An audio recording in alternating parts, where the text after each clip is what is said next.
A night to forget. The night had been a seemingly endless series of horrors.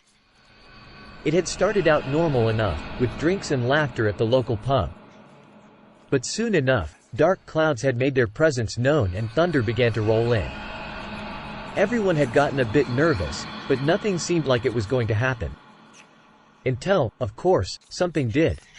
It had started with a sharp bang and a flash of light. Then, more and more of the same until it was almost constant.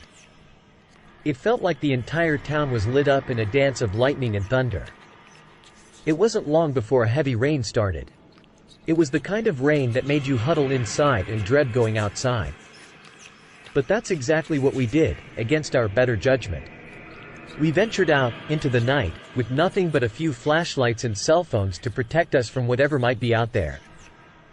We made our way through the maze of back alleys and small streets, keeping to the shadows and away from the light. And then we heard it. A soft moan, barely audible from far away. We followed the sound until we came across an old abandoned building. The door was unlocked, and we decided to go inside. What we found inside was beyond our worst nightmares. Bodies, strewn about everywhere, and carnage beyond our comprehension. Blood was splattered everywhere, and the smell of death was heavy in the air. We couldn't believe what we were seeing, and all of us were terrified.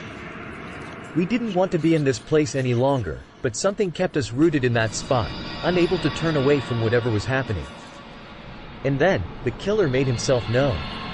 He was a tall, broad-shouldered man dressed in a long black coat and a hat pulled down low. He had a mask that covered his face, and his eyes seemed to glow in the darkness.